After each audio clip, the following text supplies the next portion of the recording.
100 سال بھی توبہ کرے تو ہرگز توبہ قبول نہیں۔ اس کی معافی صرف ایک ہے کہ ساری دنیا کے سامنے اس کو کھڑا کر کے اس کے جسم کے ٹکڑے کر دیے جائیں کہ توہین رسول کرنے والے کی معافی کا عنوان یہ ہوا کرتا ہے۔ نبی پاک علیہ السلام کی میں اب یہ قرآن پاک میں ایک آیت پیش کرنے لگا ہوں۔ نبی پاک کی بارگاہ میں ایک یہودی اور ایک کلمہ گو آیا۔ یہ ذہن میں رکھنا، کلمہ گو اور ہوتے ہیں، عاشق مومن اور ہوتے ہیں۔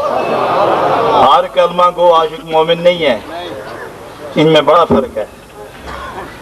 ایک کلمہ گو، کلمہ پڑھنے والا، نمازیں پڑھنے والا، ایک یہودی کے ساتھ جنگ ہو گئی، دونوں نبی پاک کی بارگاہ میں گئے، دونوں کے دلائل، دونوں کے دعوے سنے۔ نبی پاک نے فیصلہ فرمایا کہ حقدار یہودی ہے، میں یہودی کے حق میں فیصلہ کرتا ہوں۔ وہ دونوں اٹھے، مسجد نبی سے باہر گئے تو وہ کلمہ گو کہنے لگا، ارے سنو، میں مطمئن نہیں ہوں، میں یہ فیصلہ نہیں مانتا، میں فیصلہ نہیں مانتا۔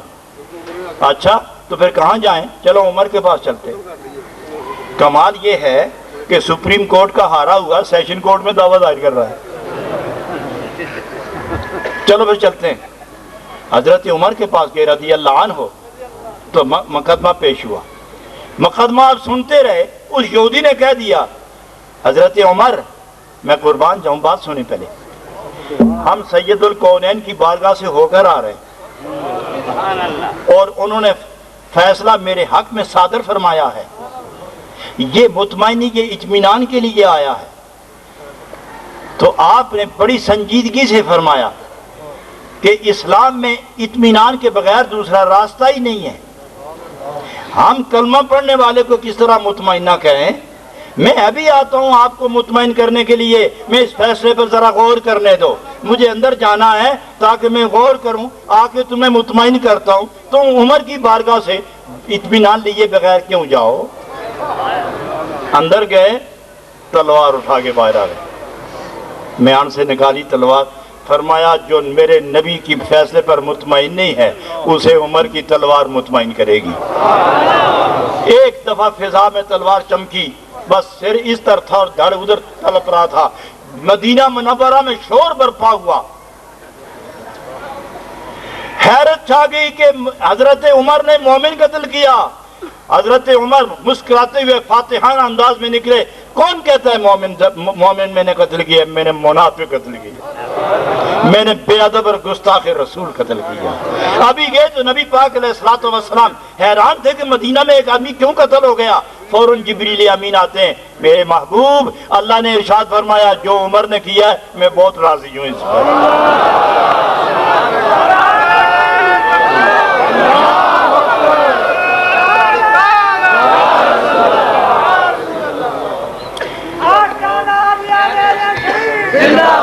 حضرات گرامی،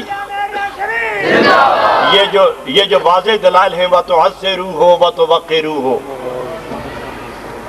ان کنتم تحبون اللہ فاتبعونی یحببکم اللہ انک بأعیننا، یہ ساری آیات اور یہ ساری احادیث اور زندگی مبارکہ اور نبی پاک علیہ السلام پر خدا کا فضل اور مقام قرب و دنا، مقام او ادنا، ملاقاتیں، رابطے، حضرات یہ سب کچھ بتاتا ہے کہ خدا کے وہ ایک ہی محبوب ہیں، بے مثل خدا کا بے مثل محبوب ہے، یکتا خدا کا یکتا محبوب ہے، بے عیب خدا کا بے عیب محبوب ہے۔ اس کی بارگاہ میں، ان کی بارگاہ میں جس نے ذرا بھر بھی خیال کے ساتھ بھی توہین کر دی، حضرات اگر ظاہر ہو جائے تو وہ واجب القتل ہے، اور اندر ہی رکھے تو مرے گا تو وہ بے ایمان ہی مرے گا، وہ بے ایمان ہی مرے گا۔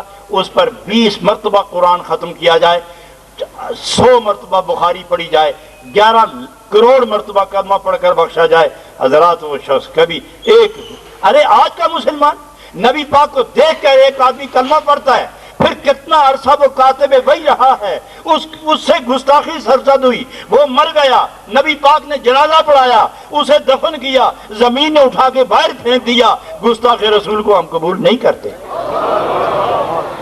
اگر اس زمانے کا ایک آدمی کلمہ پڑھ کے بھی انکار کر گیا اور گستاخی کر گیا تو قبر نے قبول نہیں کیا، تو آج کا مسلمان کیا مسلمان ہے؟ عشق رسول کے سوا ایمان کا دعویٰ کرنا، محبت مصطفیٰ کے سوا محبت کا ایمان کا دعویٰ کرنا، اور خود کو مسلمان اور مبلغ، عالم، صوفی اور پیر اور حاکم اور محدث اور قاری اور استاد اور دین کا ٹھیکیدار سمجھنا، اور عشق رسول کا چراغ بجھ گیا ہو تو تیرا دعویٰ ہی دعویٰ جس کے اندر کچھ نہیں ہے۔ حضرات گرامی، میری ساری کوشش یہی ہے، اور آج کا یہ خوبصورت اجتماع، میں نے آج 25 تاریخ میں نے جانا تھا، سیٹ میری مکمل تھی، مجھے جانا تھا، آگے اطلاع ہو چکی تھی، مگر خلیفہ حاجی فرید گل صاحب تشریف لائے اور انہوں نے بس کچھ اس طرح کا کوئی سبق پڑا کہ وہ کہانی سنائی انہوں نے کہ مجھے یہاں سے انگلینڈ اور دبئی تک کے سارے پروگرام تبدیل کرنے پڑے، اور ان کی وجہ سے مجھے اس اصرار پر، میرا انکار اور اس کا اصرار، آخر وہ جیتے اور میں ہار گیا، اور لیکن اس ہار میں ان کو جیت پر اتنا مزہ نہیں آیا جتنا مجھے ہار کے ان دوستوں سے مل کے مزہ آیا۔ میرا یہ ہارنا کمال ہو گیا، یہ ہار ہی پڑ گئے پھول محبت کے۔ یہ کتنی خوبصورت چہرے ہیں، یہ دائیں بائیں دیکھتا ہوں اس طرح پتہ چلتا ہے کہ اس کنارے سے لے کر اس کنارے تک یہ تو ایک چاند کی شکل بنی ہوئی ہے، اور یہ درمیان میں ہم یہی کہتے ہیں کہ آسمان محبت پر یہ ستارے چمک رہے، اور ان ستاروں میں اللہ اور اللہ کے رسول کی یہ باتیں اور حبیب کبریا کہ یہ نغمے جو میں سنا رہا ہوں، حضرات یہ میری اور آپ کی بخشش کے لیے ایک کوشش ہے، اگر وہ راضی ہو جائیں تو بخشش میں کوئی شک نہیں ہے۔ حضرات 100 سال کا کافر ایک دفعہ یہ بات کہہ دے، میں ایک واقعہ سنانا چاہوں گا، آپ بے شک دل سے دعا کریں کہ ان بس کرے، میں نہیں کرنے لگا، کیونکہ پھر سال کے بعد اللہ جانے سال کے بعد محفل ہوگی، اللہ جانے، اور میں ایک واقعہ سنانے لگا ہوں۔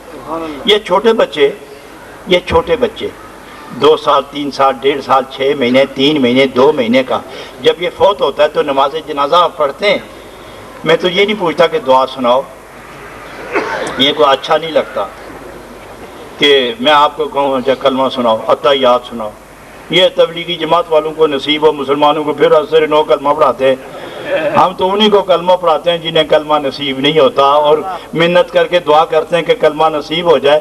سینکڑوں کافروں کو اور گورے انگریزوں کو ہم نے کلمہ پڑھایا، اور کبھی شور نہیں کیا کہ یہ ہو گیا اور وہ ہوا، کبھی ہم نے اخباروں میں نہیں دیا۔ بھائی اخباروں میں تو تب دیں کہ ادھر قبولیت ہو جائے، نہ جانے یہ اچھا ہے میں اچھا ہوں، جب وہ راضی ہو جائیں گے تو ہمیں کہنے کی ضرورت کیا ہے، اور اس سے آوازیں آ جائیں گی تم دونوں سے ہم راضی ہو گئے۔